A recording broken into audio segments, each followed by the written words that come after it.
ಶಿವರಾಜು ಅವರೇ, ಮೊದಲನೇದಾಗಿ ನನಗೆ ಸರ್ಪ್ರೈಸ್ ಆಗಿರೋದೇನು ಅಂದರೆ ಈ ಸಿನಿಮಾದಲ್ಲಿ ನೀವು ಸೀರಿಯಸ್ ಪಾತ್ರ ಮಾಡ್ತಿದ್ದೀರಂತೆ. ಹೌದು. ಅದನ್ನು ಸೀರಿಯಸ್ ಆಗಿ ಹೇಳ್ಬಿಟ್ರು. ಹೇಳಿ ಸರ್, ನೀವು ನಗಿಸ್ತಾ ಇದ್ರೆ ಹೆಂಗೆ ಅಂತ. ಮೊದಲನೇದಾಗಿ ಎಲ್ರಿಗೂ ನಮಸ್ಕಾರ, ಮಾಧ್ಯಮ ಮಿತ್ರರಿಗೆ ಹಾಗೂ ನೆರೆದಿರ್ತಕ್ಕಂಥ ಎಲ್ಲ ನಟ ನಟಿಯರಿಗೆ ಎಲ್ರಿಗೂ ಸಂಕ್ರಾಂತಿ ಹಬ್ಬದ ವರ್ಷದೊಡಕಿನ ಶುಭಾಶಯಗಳು. ಬಾಡ ತಿನ್ಕೊಂಡ್ಬಂದಿರೋ ಬಂಧು ಬಾಂಧವರಿಗೆ ನಮಸ್ಕಾರ. ಹಾಗೆ ಹೊಸ ಬಾಳಿನ ಹೊಸಲಿಗೆ ಕಾಲಿಡ್ತಿರ್ತಕ್ಕಂತಹ ನಮ್ಮ ಡಾಲಿಬಾಯಿ ಆ್ಯಕ್ಟ್ರಿಗೆ ಹಾಗೆ ಡಾಕ್ಟ್ರಿಗೆ ಇಬ್ಬರಿಗೂ ಕೂಡ ನನ್ನ ಕಡೆಯಿಂದ ಪ್ರೀತಿ ತುಂಬಿ ಶುಭಾಶಯ ಈ ಒಂದು ವೇದಿಕೆ ಮುಖಾಂತರ. ರುದ್ರಗರುಡ ಪುರಾಣ ಈಗ ತಾನೇ ಟ್ರೈಲರ್ನ ನೋಡಿದ್ರಿ. ತುಂಬ ವಿಭಿನ್ನವಾದಂತಹ ಕಥಾಂತರ ಇರುವಂಥ ಚಿತ್ರ. ನಾನು ಬೆಂಗಳೂರಿಗೆ ಬಂದಾಗ ನನಗೆ ಮೊದಲನೇ ಸ್ನೇಹಿತ ಅಂತ ಆಗಿದ್ದೇನೆ ನಮ್ಮ KS ನಂದೀಶ್ ಅವರು.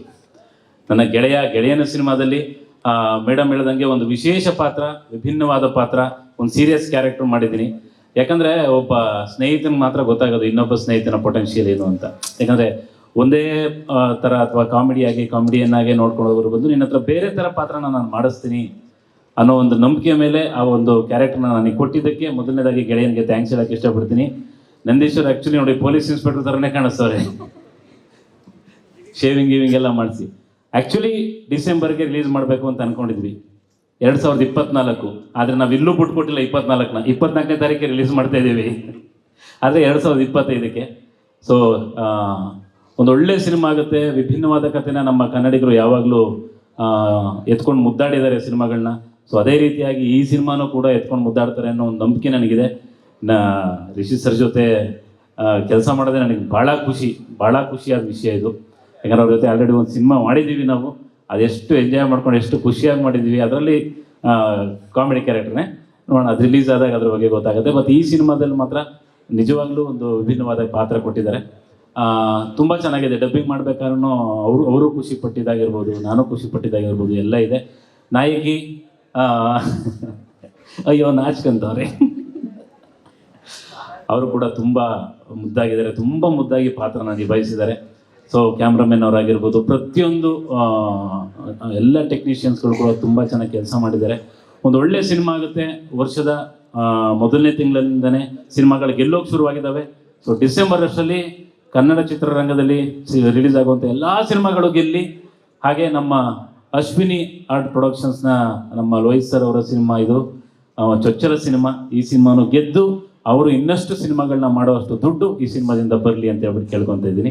Thank you very much. Thank you Shivraj ಅವರೇ. ಈ ಸಿನಿಮಾ ಒಳ್ಳೇದಾಗಲಿ ಅಂತ ನೀವು ಹೇಳಿದಾಗೆ ಈ ಪಾತ್ರದ ಮೂಲಕ ನಿಮ್ಮ ಕರಿಯರ್ಗೂ ಕೂಡ ಒಳ್ಳೇದಾಗಲಿ, ಒಂದು ವರ್ಸಿಟೈಲ್ ಆಕ್ಟರ್ ಅನ್ನೋ ಒಂದು ಪದವಿಯನ್ನು ತಾವು ಸ್ವೀಕರಿಸೋ ಹಾಗಾಗಬೇಕು ಅನ್ನೋದೇ ನಮ್ಮ ಆಶಯ. Thank you so much. ಎಲ್ಲರೂ ನಮಸ್ಕಾರ. ಟ್ರೈಲರ್ ತುಂಬ ಚೆನ್ನಾಗಿದೆ. ಒಬ್ಬ ನಿರ್ದೇಶಕ ಸಿನಿಮಾ ಮಾಡ್ಬೇಕಾದ್ರೆ ಒಂದು ಪಾತ್ರಕ್ಕೆ ಯಾವ ಕಲಾವಿದರು ಬೇಕು, ಏನು ಬೇಕು ಅಂತ ಅವನು ಕಲ್ಪನೆ ಮಾಡಿರ್ತಾನೆ. ಅದಕ್ಕೆ ಪ್ರತಿಯೊಂದು ಒದಗಿಸ್ತಾರೆ ನಿರ್ಮಾಪಕರು. ಒಬ್ಬ ನಿರ್ಮಾಪಕ ಹುಡ್ಕೋಬೇಕು. ಇವತ್ತೇನಾಗಿದೆ ಅಂದರೆ ಚಿತ್ರರಂಗ ತುಂಬ ಮೊದಲು ಏನು 6-7 ವರ್ಷ ಹಿಂದೆ ಇತ್ತು, ಥಿಯೇಟ್ರ್ ನಂಬಿ ನಾವು ಜೀವನ ಮಾಡ್ತಾಯಿದ್ವು, ಥಿಯೇಟ್ರ್ ನಂಬಿ ಸಿನಿಮಾಗಳು ಮಾಡ್ತಾಯಿದ್ವು. ಅದೇ ಪರಿಸ್ಥಿತಿ ಇತ್ತೀಚೆಗೆ ಬಂದುಬಿಟ್ಟಿದೆ. ನಮಗೆ ಈ ಪ್ರೇಕ್ಷಕ ಬಂಧುಗಳು ಕೈ ಹಿಡಿಬೇಕು. ರುದ್ರಗರುಡ ತುಂಬ ಚೆನ್ನಾಗಿದೆ. ರಿಷಿನ ಯಾವ ರೀತಿ ನಾನು ಇಷ್ಟಪಡ್ತೀನಿ ಅಂದರೆ, ರಿಷಿನ ನಾನು ಅಬ್ಸರ್ವ್ ನೋಡಿದಾಗ ಈ ಹಿಂದಿಲಿ ಗೋವಿಂದ ಇದ್ದ ಗೊತ್ತಾ, ಆ ಥರ ಒಂದು ಕಾಮಿಡಿ ಮಾಡ್ತಾರೆ, ಸೀರಿಯಸ್ ಆಗ್ತಾರೆ, ಫೈಟ್ ಮಾಡ್ತಾರೆ. ಆ ಪಾತ್ರನ ನಾನು ನೋಡಿದ್ದೀನಿ. ಇವತ್ತು ಲಕ್ಕಿ ಆ್ಯಂಡ್ ಅಂತ ಹೇಳಕ್ಕೆ ಇಷ್ಟಪಡ್ತೀನಿ. ನಮ್ಮ ಡಾಲಿ ಅವರು ರಿಲೀಸ್ ಮಾಡಿಕೊಟ್ಟಿದ್ದಾರೆ. ದೊಡ್ಡ ಹಿಟ್ಟಾಗಲಿ, ಒಳ್ಳೆಯದಾಗಲಿ, ಚಿತ್ರರಂಗಕ್ಕೆ ಒಳ್ಳೆಯದಾಗಲಿ. ಸಾಮಾನ್ಯ ನಮ್ಮಲ್ಲಿ ಎಲ್ಲ ಬೆಳೆದಾದ್ಮೇಲೆ ಎಲ್ಲ ಬೇರೆ ಕಡೆ ಹೋಗ್ತಾರೆ. ದಯವಿಟ್ಟು ಬೇಡ, ಎಲ್ಲ ಇಲ್ಲಿ ಇರಿ ಅಂತ ಹೇಳಕ್ಕೆ ಇಷ್ಟಪಡ್ತೀನಿ. ಯಾಕೆಂದರೆ ಇವತ್ತು ಏನು ಈ ಸಂಚಿತ್ ಸಿಂಗರು ಎಲ್ಲ ಇಲ್ಲಿಂದ ಬೆಳೆಸೋರು ತೊಗೊಂಡೋಗಿ ಹಿಂದಿಲಿ ಮಾರ್ಕೊಂಬಿಟ್ಟಾರೆ. ಅವನು ಕನ್ನಡ ಸಿನಿಮಾ ಕೇಳಿದ್ರೆ 2-2 ಲಕ್ಷ ಕೇಳ್ತಾರೆ. ಇದೇ ಬಾಂಬೆಯವ್ರು ಏನು ಮಾಡ್ತಾರೆ ಹೇಳಿ, ಸೋನು ನಿಗಮ್ಗೆ ಹಿಂದಿ ಹಾಡು ಹೇಳಿದ್ರೆ 40-50 ಸಾವಿರ ಮೇಲೆ ಕೊಡಲ್ಲ. ಯಾಕೆಂದರೆ ಅವರೇನೋ ಜಾಸ್ತಿ ಓಡಿಸ್ಬಿಡ್ತಾರೆ. ನಮ್ಮಲ್ಲಿ ಹಂಗಲ್ಲ, ಇವ್ರಿಗೆ ಮಾಡ್ತಾರೆ, ಇಲ್ಲೆಲ್ಲ ಕಷ್ಟ ಬಿದ್ದು ಗೆಲ್ಲಿಸ್ತಾರೆ. ಅದೇ ಕನ್ನಡ ಸಿನಿಮಾಗೆ ಅವ್ರು ತಿರುಗಿ 2 ಲಕ್ಷ ಹೇಳ್ತಾರೆ, ಹಾಡಾಡಲ್ಲ. ಈ ಥರ ಪರಿಸ್ಥಿತಿ ನಮ್ಮ ಚಿತ್ರರಂಗದಲ್ಲಿ ಇಲ್ಲಿ ಬೆಳೆದೋದವರು ಬೇರೆ ಥರ ಇರ್ತಾರೆ. ನಮ್ಮ ಸಿನಿಮಾ, ನಮ್ಮ ಚಿತ್ರರಂಗ ಬೆಳೆದೋದವರು ದಯವಿಟ್ಟು ನಮಗೆ ಮಾಡಬೇಡಿ, ಚಿತ್ರರಂಗಕ್ಕೆ ಒಳ್ಳೇದು ಮಾಡಿ. ನಿಮ್ಮನ್ನು ಇಲ್ಲಿ ಬೆಳೆಸಿ ಉಳಿಸಿರ್ತಾರೆ. ಒಬ್ಬ ನಿರ್ಮಾಪಕ ಕೊಡ್ಕೊಂಡ್ರೆ ಉದ್ಯಮ ಉಳಿದಿದೆ. ನಮ್ಮ ಚಿತ್ರರಂಗ ಇವತ್ತೇನು ಬೇರೆ ಭಾಷೆಗಳಲ್ಲಿದೆ, ಇವತ್ತು ಯಾರಿಗೂ ಕಾಂಪಿಟೇಷನ್ ನಮ್ಮ ಸಿನಿಮಾ ಬೆಳೀತಾ ಇದೆ, ಚಿತ್ರರಂಗ ಬೆಳೆದಿದೆ. ನಿಜವಾಗ್ಲೂ ಒಂದು ಕಾಲದಲ್ಲಿ ಕನ್ನಡ ಚಿತ್ರರಂಗನ ಏನು ಅಂದ್ಕೊಳ್ತಿದ್ರೋ ಇವತ್ತು ಇಡೀ ಭಾರತೀಯ ಚಿತ್ರರಂಗ ತಿರುಗಿ ನೋಡ್ತದೆ ನಮ್ಮ ಚಿತ್ರರಂಗನ. ನಿಜವಾಗ್ಲೂ ಖುಷಿ ಬಿಡಬೇಕು. ನಾವೆಲ್ಲ ನಮ್ಮದೊಂದು ಯೋಚನೆ ಮಾಡಬೇಕು, ನಂದೊಂದು ಯೋಚನೆ ಮಾಡ್ಬೋದು. ಚಿತ್ರರಂಗ ತುಂಬ ಒಳ್ಳೆಯದಾಗಲಿ. All the best. 24 ಬರ್ತದೆ, ಎಲ್ಲರಿಗೂ ಒಳ್ಳೆಯದಾಗಲಿ ಅಂತ ಹೇಳಿ ಇಚ್ಛೆ. ಇಲ್ಲಿ ಬಂದಿರ್ತಕ್ಕಂಥ ಪತ್ರಿಕಾ ಮಿತ್ರರಿಗೆ, ಸ್ನೇಹಿತರಿಗೆ, ಕಲಾವಿದರಿಗೆ, ನಮ್ಮ ಫ್ಯಾಮಿಲಿಯವರಿಗೆ, ನಮ್ಮ ಪ್ರೊಡ್ಯೂಸರ್ ಮಂಜಣ್ಣ ಬಂದಿದ್ದಾರೆ, ನಮ್ಮ ಪ್ರೀತಿಯಿಂದ ಕರೆದವ್ರು ಬರೋದೇ ಹೆಚ್ಚು, ಅವ್ರು ಬಂದಿದ್ದಾರೆ, ಅಶ್ವಿನಿ ಮೇಡಮ್ಮು, ಮತ್ತು ನಮ್ಮ ಮುರಳಿಗೌಡರು ಬಂದಿದ್ದಾರೆ ಕೋಲಾರದಿಂದ, ಅವರಿಗೆ ಎಲ್ಲರಿಗೂ ಧನ್ಯವಾದ.